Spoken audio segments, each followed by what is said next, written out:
This man was a pilot, but little did anyone know that he would go down in history as the biggest drug smuggler in America.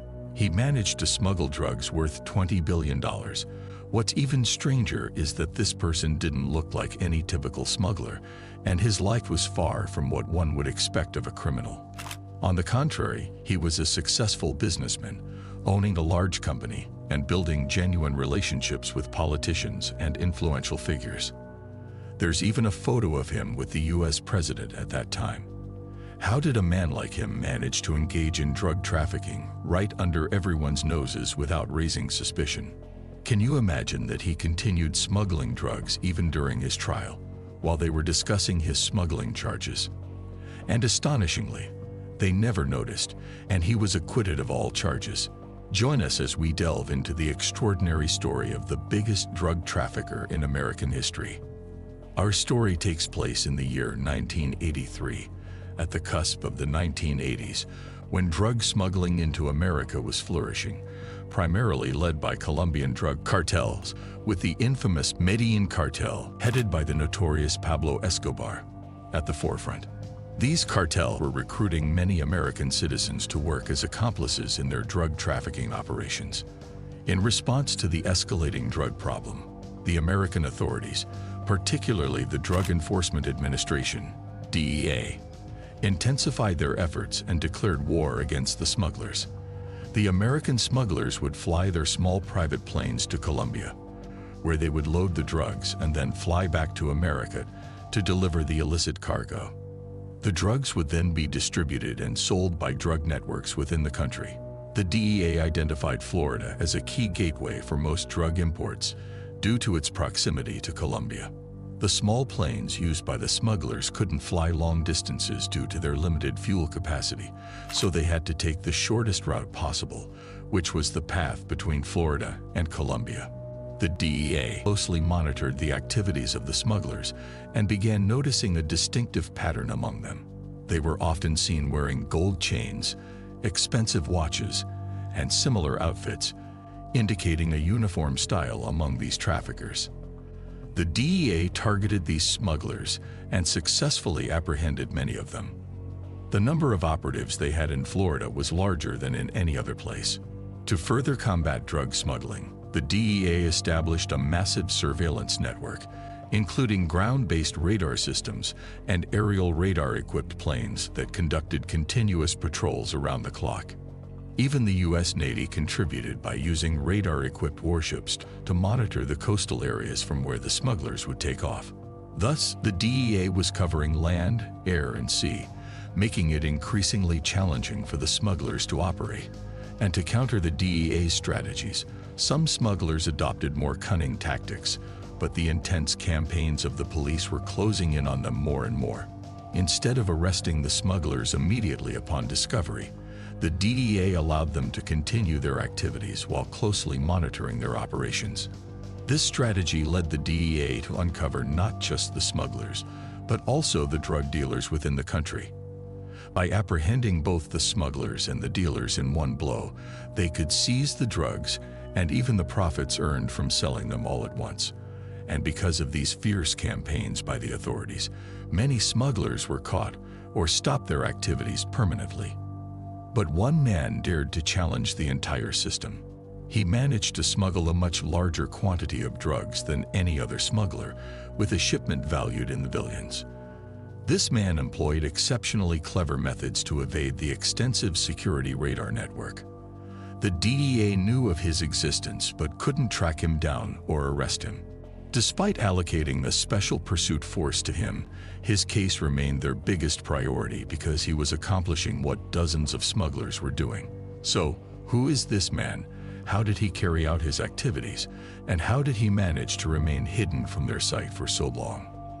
The reason that made this task challenging for them was that they were searching in the wrong place.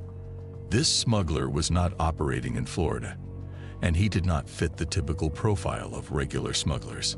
The man is Rik Luytjes, and he was, in fact, a businessman and seemingly a law-abiding citizen. He lived in the city of Scranton, Pennsylvania. He seemed to live such a quiet life, that no one would ever imagine that he was a drug trafficker. What helped Rik was his expertise and knowledge as a pilot and aviation engineer of the highest caliber. He had been obsessed with aviation since he was a young child. Imagine that he obtained a pilot's license while he was still in high school. He then attended aviation college, where he studied everything about flying, from piloting aircraft to engineering them, becoming a true aviation expert. After graduating, he became a specialized professor in aviation. Shortly after that, he started his own venture and established a company called Air America. This company specialized in modifying small private aircraft, like the ones you see now. The modifications included increasing fuel tank capacity to extend the aircraft's range without frequent refueling. So instead of flying only 1,000 kilometers, after modifications, it could fly twice the distance. Of course, with increased fuel tank capacity, the aircraft's weight increased, necessitating modifications to the wings and strengthening them, and sometimes requiring changes to the wheels and engines. Rik and his company executed these modifications with professionalism and precision, gaining a strong reputation and considerable fame. The business thrived, yielding substantial profits, and this granted Rik a high social status and the opportunity to befriend important people in society. He established connections with police leaders and the state governor, and even had multiple meetings with them to discuss business and possible developments in the city. Rik started attending important events and gatherings, and as we mentioned earlier, he even met the former US president at one of these occasions. He became a significant figure in the community, and everything seemed to be going well from all angles until the year 1980. In that year, a severe economic crisis hit the world, affecting America in particular. At that time, Rik's company faced significant challenges as their regular clients, business owners, and entrepreneurs suddenly disappeared. Instead, a new type of customer emerged, a suspicious kind that appeared to have connections with criminal gangs. These customers' requests were always dubious, asking for modifications on their planes to create hidden storage spaces where they could conceal goods without being easily detected even if the aircraft were searched. Such suspicious requests made it evident that these individuals were involved in smuggling illegal items. Rik knew that, in all likelihood, these clients were seeking to smuggle illicit goods. However, due to the financial difficulties his company was facing, he reluctantly accepted these dubious customers and performed the suspicious modifications they requested. For a period, he continued to work with these questionable clients. Imagine that on one occasion, after Rik and his staff made the requested modifications to a client's plane, the client insisted on paying the bill with illegal drugs. Rik, who was in dire need of money to pay his workers' salaries, found himself without any other choice but to accept the bag of drugs. Unknowingly, the client turned out to be an undercover police officer. As soon as he handed the drugs to Rik, they arrested him on the spot and seized the bag. Through interrogation and investigation, they realized that Rik was not a real drug dealer, but rather a struggling businessman trying to save his company by any means possible. The DEA offered him a deal. They promised to release him without imprisonment or punishment in exchange for providing information about his suspicious clients, many of whom were likely involved in drug smuggling and were using the modified planes for their illicit activities. Rik agreed to the deal, and he started informing the authorities about any suspicious individuals or activities that took place within his company. In 1981, through one of his clients, Rik got connected to a drug smuggling cartel based in Tampa, Florida. As we previously mentioned, Florida was a central hub for many of these smugglers due to its proximity to Colombia, the major cocaine-producing country. The cartel saw potential in Rik, as he possessed exceptional skills and knowledge as a pilot and engineer. Rik received an offer to become the smuggler's pilot and transporter in exchange for a substantial sum of money. Considering his company's financial crisis, Rik saw this as an opportunity to make some quick money and inject funds back into his struggling business. He agreed to work with the cartel, believing it would be a temporary venture that could help him recover financially. However, he soon discovered that many of the cartel members were not just smugglers but also drug users, which negatively affected their work ethics and operations. Even their own planes were disorganized, and he found that the additional fuel tanks were placed openly inside the aircraft cabin, and the cargo, including drugs, was scattered haphazardly around them. The cartel's main base was in Florida, a state heavily monitored by the DEA, which has numerous radar systems in place to detect suspicious aircraft movements. Despite the risks, Rik managed to avoid radar detection during his flights between Pennsylvania and Colombia, making him valuable to the drug producers in Medellin, Colombia. From the very first flight, Rik was able to skillfully avoid radar detection, making successful round trips to Florida without being caught. He undoubtedly deserved the substantial payment he received, which would greatly aid his struggling company. In total, Rik executed 3 smuggling operations with this cartel. However, he eventually decided to part ways with them due to the increasing risks and the subpar preparations of the cartel members. At that time, he felt that it might mark the end of his career in the field.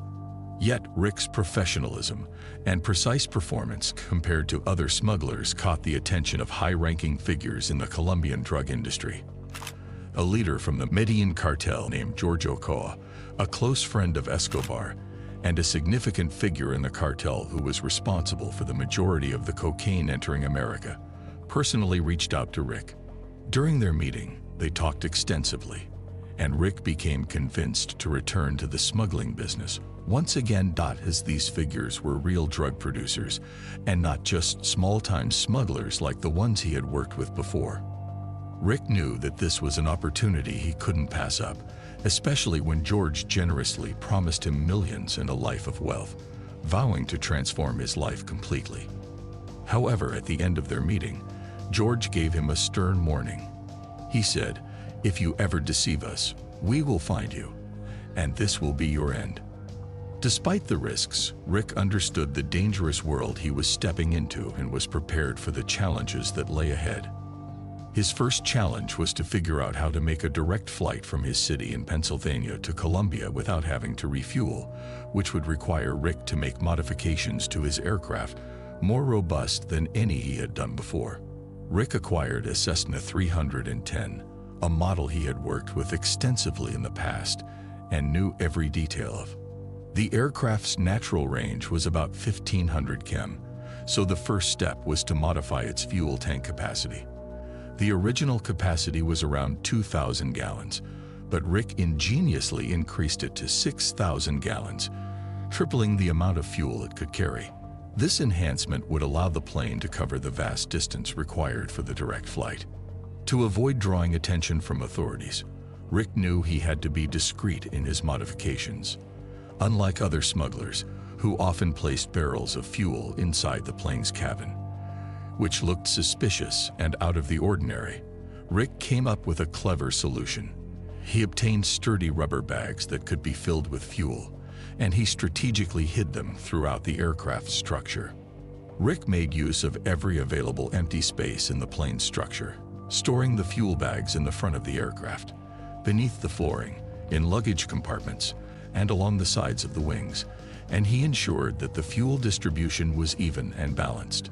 He established connections that allowed the fuel to flow equally from all bags to the engines, maintaining the plane's stability during the flight. This meticulous approach not only optimized fuel consumption, but also kept the aircraft's weight properly balanced. But of course, adding all this extra fuel would increase the load on the aircraft. Rik needed to strengthen the wings and wheel struts to handle the additional weight, and he also required a more powerful engine capable of carrying the plane's heavier load and covering long distances. He completely replaced the engine and made all these modifications, ensuring everything was precisely calibrated, and the work was done flawlessly. In addition to the external modifications, Rik also made adjustments inside the aircraft. He installed a radar device that could detect other radars and aerial patrols conducted by the Drug Enforcement Administration.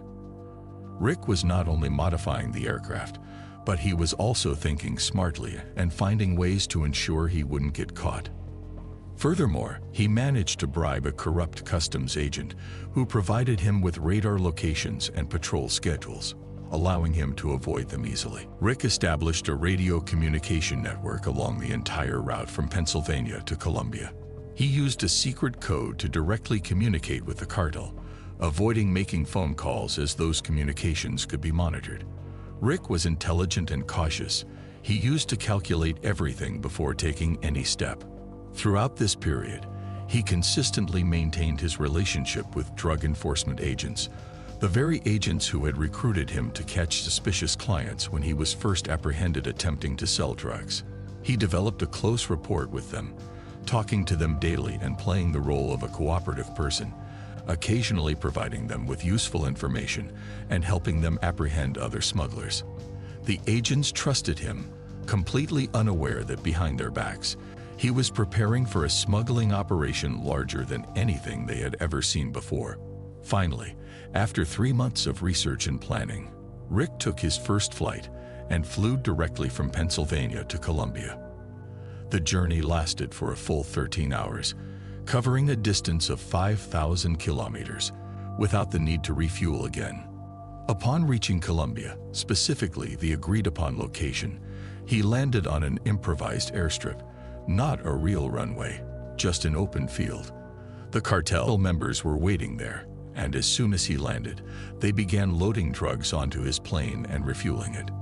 While they were finishing their tasks, Rik took a moment to rest after the long flight. At the same time, he calculated the new weight of the aircraft with the additional cargo and measured the length of the makeshift runway. He knew that the heavier the plane, the longer the distance required for takeoff, so precise calculations were crucial. Unfortunately, the airstrip was not paved, and to make matters worse, there were some inclines and declines, with a cluster of trees at the end. Thus, takeoff was challenging for the aircraft initially, but as it reached the end of the makeshift runway, just as Rik had anticipated, the plane managed to take off without crashing. This was in contrast to many other smugglers whose overloaded planes crashed due to excessive weight. However, Rik's powerful new engine modification proved its effectiveness in handling the extra load.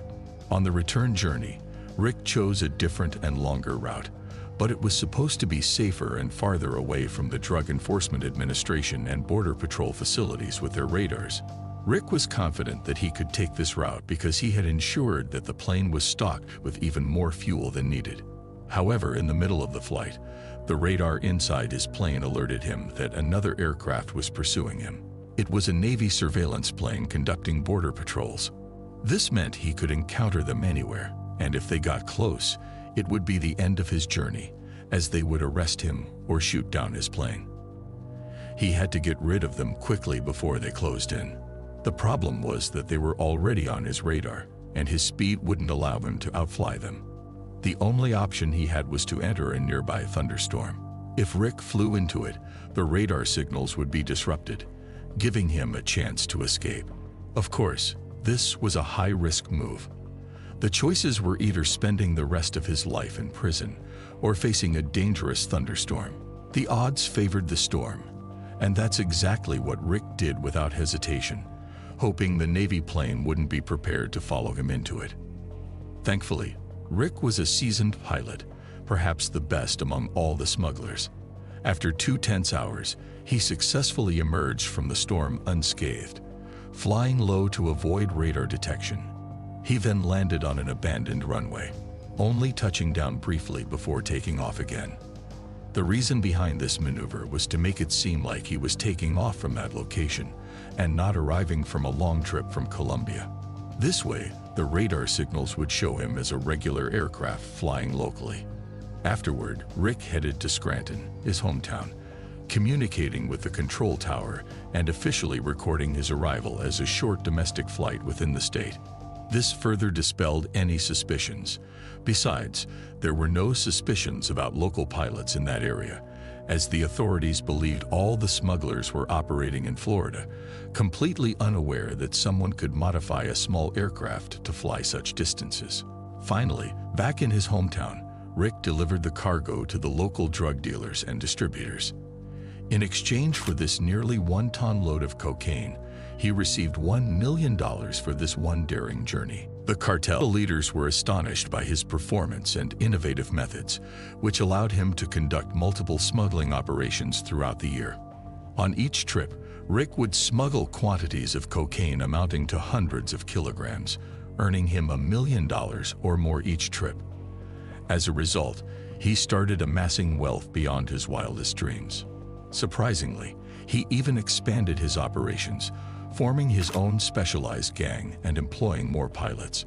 The number of flights increased significantly, and everything was under his close supervision, especially the meticulous modifications made to the planes. Each aircraft he used was professionally customized, demonstrating his attention to detail and dedication to his new world. As he became more experienced in his work, Rik's cautiousness diminished. Gradually, the fear dwindles and the caution decreases. Remarkably, despite the risk associated with smuggling, Rik and his gang never lost a single flight or aircraft. Such incidents were common in the smuggling business, but Rik and his team were the exception. He had become so adept at his craft that the cartel leaders marveled at his work. They would often reward him with amounts higher than what they initially agreed upon, because Rik was genuinely saving them a lot, transporting their goods more efficiently than they ever dreamed of. Throughout this period, Rik maintained his relationships with the undercover agents from the DEA. They were unaware of his real identity as a smuggler and genuinely believed he was cooperating with them. Rik strategically selected and shared useful information that helped them but never exposed him directly. He portrayed himself as an ally within the drug cartels, gaining their trust while secretly staying one step ahead of them, all as the country's most prominent trafficker. But in 1984, disaster struck when the smuggling gang from Florida that Rik worked for in his first operation got busted, and Rik got caught along with them. In total, 15 individuals were apprehended, including Rik, and they were all sent to Florida to stand trial for their smuggling activities in the state. During the trial, Rik confessed that he did indeed carry out these smuggling operations with the gang, but he did it with the intention of cooperating with the DEA. He aimed to provide them with valuable and in-depth information about the drug smuggling movements in the country. Remarkably, Rik even convinced the DEA agents he was working with to come and testify in court on his behalf. Meanwhile, Rik had reasons to be fearful. He worried that news of the trial, his cooperation with the DEA, and his involvement in local drug smuggling activities would reach the Colombian cartels. He feared they might consider him a traitor due to his double dealing. So, in order to maintain his credibility, Rik continued to participate in smuggling operations between court sessions. He found himself on trial for smuggling while embarking on smuggling trips during the weekends. The trial lasted for 11 weeks, and during that time, Rik managed to carry out 11 smuggling trips. He earned a staggering $13 million from these trips while facing trial. Surprisingly, among the 15 defendants, he was the only one acquitted, thanks to the testimony of the DEA agents. Rik's success in the smuggling business had amassed him tens of millions, but handling such large sums required laundering. To achieve this, he sought the assistance of Michael Coffey, a banking expert, who helped him transfer the money to offshore accounts outside the United States, making it appear clean. However, Rik faced a new problem when one of his pilots, a man named Jim Cooper. This pilot had returned from Colombia carrying a shipment of drugs. There was another person who was supposed to be a local distributor waiting for him at the airstrip to receive the shipment. However, by mistake, the drug dealer parked his car on the runway. When Jim attempted to land, the plane collided with the car, and the drug dealer was killed. The incident was reported, and the police arrived on the scene. They discovered the type of cargo Jim was carrying and realized he was a smuggler. He was promptly arrested, and now he is not only charged with drug smuggling, but also with unintentional murder. After the investigation was completed, Jim was given the right to make a call to anyone he wanted. The first person who came to Jim's mind was his gang leader, Rik. When Rik heard the news, he panicked, and instead of trying to calm Jim down and negotiate with him to keep quiet, he chose to completely abandon Jim, leaving him to fend for himself. Jim felt that his boss had abandoned him, and given the serious charges he was up against, he might receive a 30 or 40-year prison sentence. As a result, Jim decided to strike a deal with the authorities, offering them information about Rik and his smuggling operations in exchange for immunity. Through Jim's confessions, the authorities began taking action against Rik and his company, Air America. However, they needed more evidence to arrest Rik based solely on Jim's confession. Consequently, they conducted a thorough review of everything related to him, including his company, invoices, communications, movements, and even bank accounts. With such a massive investigation, it was expected to take some time. Rik was aware that they were investigating about him and knew that sooner or later they would arrest him. To prepare for the inevitable, he transferred around $30 million to an offshore account in the Cayman Islands.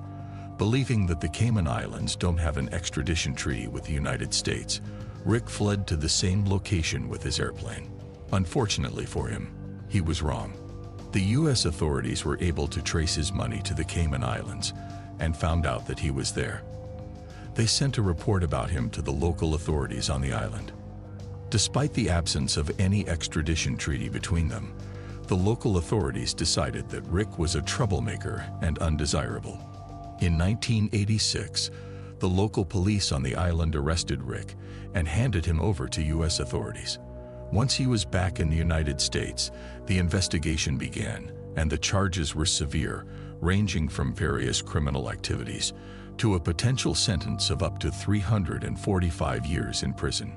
To avoid such an outrageous sentence, Rik chose to cooperate with the investigators and informed them of the location of his hidden money. They seized over $21 million in cash, and in addition to the money, he fully disclosed all his operations, providing them with detailed explanations of his criminal activities and how he ran his operations.